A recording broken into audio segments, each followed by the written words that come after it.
What do companies like Dropbox, Twilio, PagerDuty, Guild, DigitalOcean, SendGrid, Twilio, Chime, Salesforce, Atlassian, Canva, Toast, and so many more understand about philanthropy? If you build it in, it improves your culture. You can build it in for day one with an equity pledge using Pledge 1%, an awesome organization I've been involved with for a long time personally.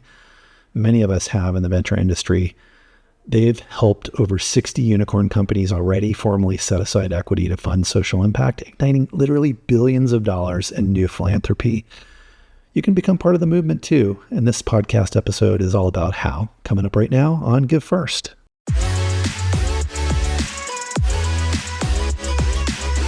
Hi, everyone. This is David Cohen, and I'm here with my amazing co-host, Brad Feld.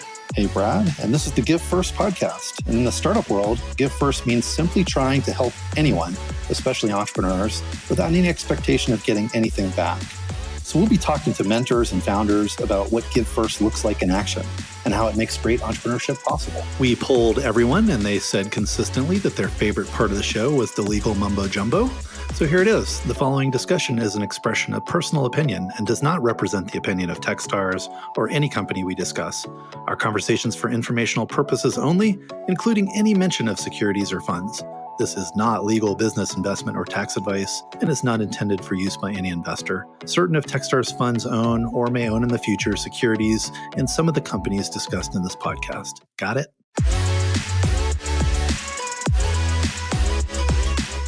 We have a special, super short edition of the Give First podcast with me, Brad Feld, and Sameer Dholakia, who you've heard from recently with the story of SendGrid, with a special episode around Pledge 1%.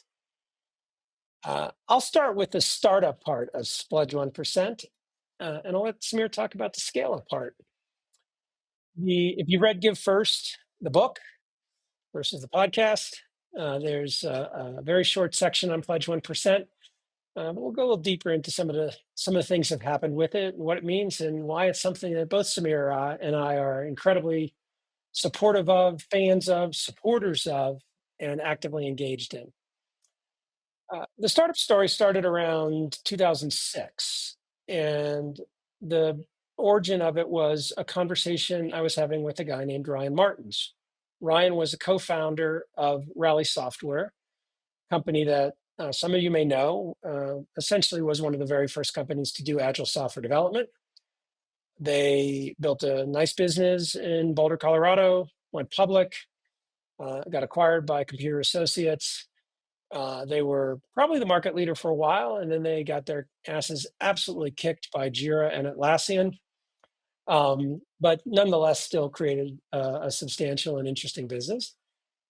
Ryan, in the midst of the business, well before it's gone public, probably a decade before it's gone public, or maybe not quite that much, but in that general area, sits down with me, and we're probably 2 or 3 years into the company at this point. And he says to me, hey, Brian, what's on your mind? And he says, Brad, I want to do what Benioff has done. And I said, that's cool. That's awesome. You want to build a really big company like Salesforce. That's great. I think that's awesome. He says, no. I want to do what he's done with the Salesforce Foundation, where he gave 1% of Salesforce before the IPO to a foundation that endowed the Salesforce Foundation and also built into the company a culture of philanthropy by having people give 1% of their time and the company give discounts on software, free software to nonprofits. It kind of went down that area. And I kind of loosely heard of that, but I never really locked into it. And I, again, said to him, Brian, that sounds fantastic. As, your largest investor and board member, I completely support that. I think that's a great idea. It's totally aligned with my values. I'm sure we can figure out how to do that and have Rally do that. He's like, no, Brad, come on, keep up. That's not what I mean. And I say, well, what do you mean? He says, I want every company in Colorado, he actually said Boulder, I want every company startup in Boulder to give 1%. That's amazing. I said, that's pretty awesome. So we talked about it for a little while. I said, let's do that. It started off Boulder. It eventually became Colorado. And what we ended up doing was creating a thing called the Entrepreneurs Foundation of Colorado, which was modeled after something that was the Entrepreneurs Foundation of, maybe there were 7 or 8 cities at the time. And all of them were getting philanthropic intent into the startups, but none of them were really getting the 1%. What they were doing instead was, when companies were successful, they were community foundation vehicles for some of the founders to give back a bunch of money. And in a couple of places that was working, and others it was a thing. But we said, okay, well, let's figure out this 1% thing, because it was hard. It wasn't so easy to figure out how to do it with an early stage private company. But our viewpoint was, at the very beginning of the journey, if you can basically, as part of the vision of the company, say, look, we're going to benefit from our community, Boulder in this case. And so if we're successful, if and when we're successful, we want to contribute value back to our community, and we want to wire that in from the beginning. So the community we're in, and I was very into so we were just starting Techstars. I was into the startup community language. We weren't using that yet, but I was kind of thinking about those sorts of things. That became a sort of the shtick. We figured out the legals. The legals actually weren't that hard. The hardest thing was, convincing really 2 categories of people. One that was pretty easy, one that was much harder. The category that was very easy were the founders of companies. Hey, if your company's successful, right now your company's worth nothing. When your company's successful, you're able to really visibly give back to the community that helped you get there, and the community will celebrate you, and they'll be meaningful. That's easy. Yeah. Right. Not hard. The one it was hard for was the investors. Well, why would we do that? Well, there's no tax benefit to that, and why? Yeah. Why didn't we wait till the end when the company's public? And then the founders can give their money back to the community, because they're really the ones that made the money from the community. Like thinking from I'm the investor and I'm trying to maximize my dollars, versus thinking about it from the perspective of the whole company. And so there were a lot of those conversations. Now, there were some investors who immediately got it, yeah, I totally get that. And that conversation. So we did that. We launched it. And I think in the first year or 2, we had about 100 companies contribute in Boulder. Foundry contributed 1% of our carry to Boulder. For people that know how carry works, one of the 100%, not one of the 20%. But we gave 1%. Techstars gave 1% of its profits to that organization. And it continued and became a really powerful thing, where there was a different conversation happening in Colorado around the importance of startups in their local community. Of course, over time, significant dollars have flowed back from that. And, each time the companies get visibility for that, but it also gives us tools to support things locally. And I'll just give one Boulder example and then hand it off to you for scale up, where there are challenges with something that's happening at some point in time. So I remember, I can't remember what the trigger was. I feel like it might have been COVID, or it might have been something else. The United Way in Boulder, which was a fairly significant giver in Boulder, lost its funding from something. And it ended up being something like a $300,000 or $400,000 hole in their budget, which, because it was the United Way, flowed to other organizations. So it was a pretty significant hit that happened somehow. And when that happened, it might have been a fire. I just can't remember what it was. When that happened, we Foundry had money from some recent realizations that was in our DAF at the Community Foundation serving Boulder County. That was part of our Pledge 1% thing. And we allocate how we want whenever we had money. And we just hadn't allocated whatever the last distribution had been. And so we said, done. And we contributed whatever the whole was, $300,000 or $400,000, the next day after we saw the news about it. And it wasn't like, oh, and good, look how wonderful Foundry. It wasn't about that. It was that problem. Local community. Local effect of problem is going to be non-trivial. Yeah. solve problem without drama, without having to take from something else, without whatever. And so there have been plenty of examples like that. Rally with their money did that several times in a couple of places. Other companies have too. So that's how Yeah. it got started. Along the way, it got a board. My partner Seth Levine got on the board, got very engaged. I was still very supportive, but I would say now in the background, more cheerleader, less active. And so now I hand the baton to you to talk about Pledge 1% evolving from that. Well, and it's such an awesome story, Brad, because it also shows how you get these things that kind of build on themselves. Like as when somebody steps up and leads, and it shows the power of a give first mindset, like Benioff did with Salesforce, that inspires the next, and then Ryan does it, and that inspires the next, and you have hundred companies in Boulder doing it. And somewhere along that journey, and I wasn't around for, I don't know exactly when, somewhere along that journey, it inspired another guy down in Australia, very, very long, 10,000 miles away, named Scott Farquhar, who's one of the co-founders, co-CEOs of Atlassian. And he was inspired by all this activity.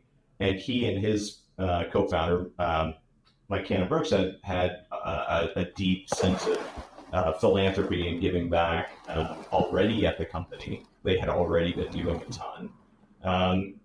As just Atlassian, giving back some of their equity and profits of the company and software and time, certainly. And they said, they basically had the same theory that Ryan did. And he was like, I want every company in the world to do this. And so Scott, I think, spent a lot of time getting together. I know, Mark Benioff at the time was hosting a lot of dinners in the Bay Area, trying to spread this message to other high growth CEOs. And they really said, hey, let's try to make this build some support infrastructure for anybody taking this pledge around the world. They started to build playbooks of here's what you would need to put into the S1 filing. Here are the board consents you'll need to get, the votes. Here's how you build consensus among your board. They started to build a database of all the companies who had ever taken the pledge, all the venture capitalists who had supported one of their portfolio companies taking the pledge at some point, to make it easier for founders to go to their boards and say, hey, I'd like to do what Ryan said.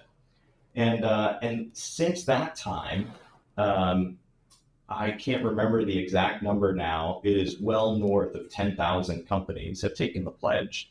It is embedded in the Techstars, my understanding. It is application process, like that when you it's optional for the companies. The companies can choose. They choose, but it's sort of a checkbox. Like you want to do this, here's what it is. It's very easy to do. Easy to do, and that's so key. Making it so easy to do, and building that culture, in that headset from the beginning. And so now you have 5 digits of companies around the world doing this. More recently, I say recently now, this is probably 8-9 years ago. Many of the last wave of cloud SaaS businesses who didn't take the pledge when they were young, because it wasn't a checkbox when they were getting started, started to take the pledge right before they went public. And I give my friend Jeff Lawson a lot of credit for this. He came up with this very innovative structure, because you could imagine what happens when you come to your board when you're just about to go public. You're already going to be worth many billions of dollars. All of a sudden, 1% of billions of dollars is a little bit harder to convince investors of than 1% of we don't know what it's going to be worth. Maybe it's worth 0, maybe it's worth a lot.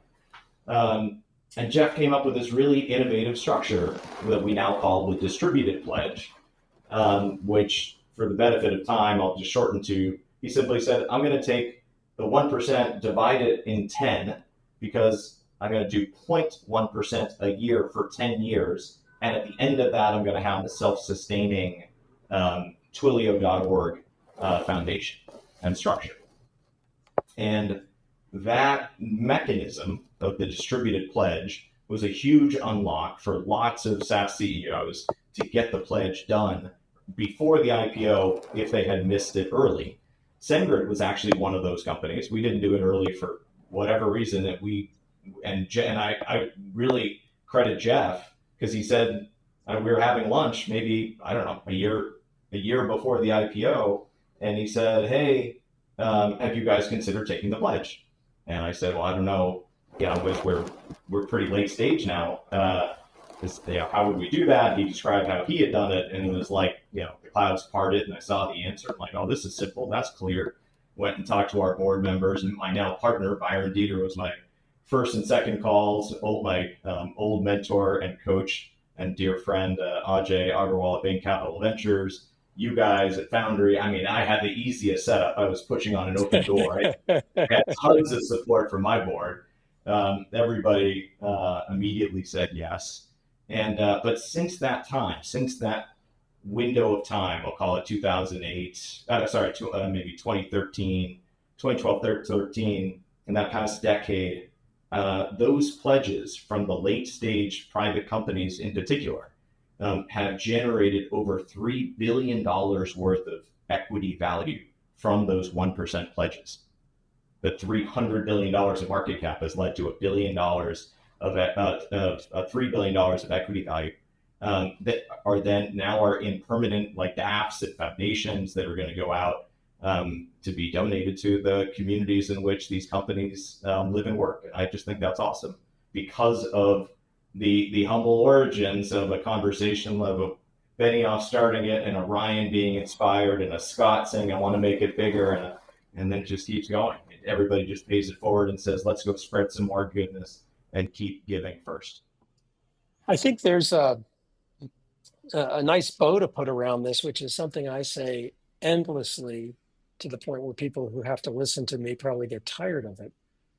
But one has to always take a long-term view in what they're doing.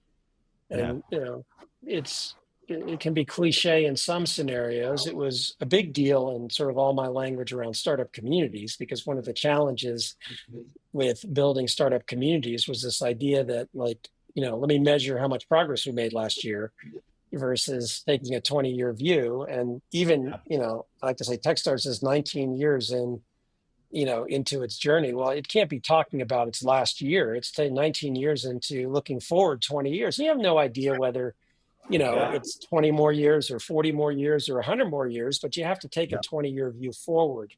And, this started around 2006 with that conversation with Ryan. So we're about 20 years into this.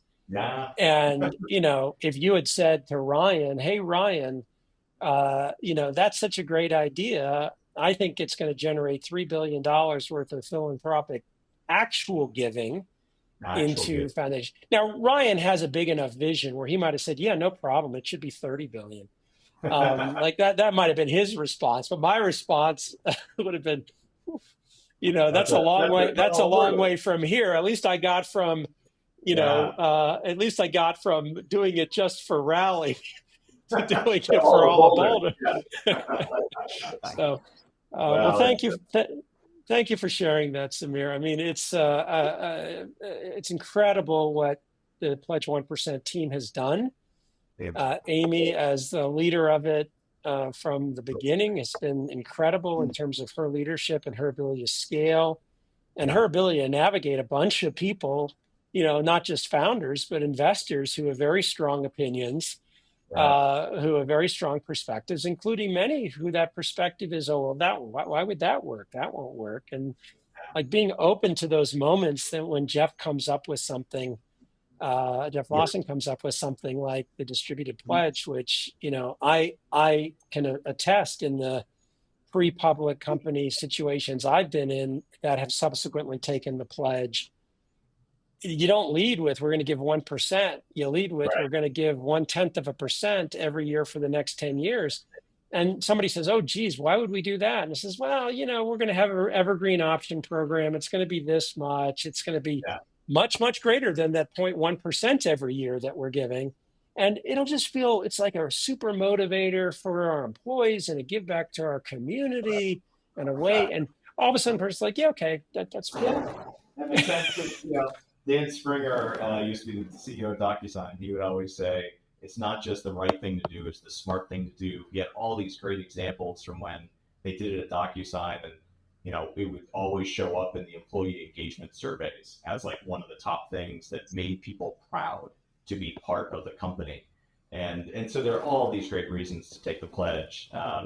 And whether you're doing it because it feels like the right thing to do, or it's just because, as a cold-hearted capitalist, I can tell you it's also just a smart business thing to do. I'm happy to talk with anybody who's curious about why that's the case. We could spend another hour on that topic, but I hope that we continue to get the next generation of companies going public doing the same.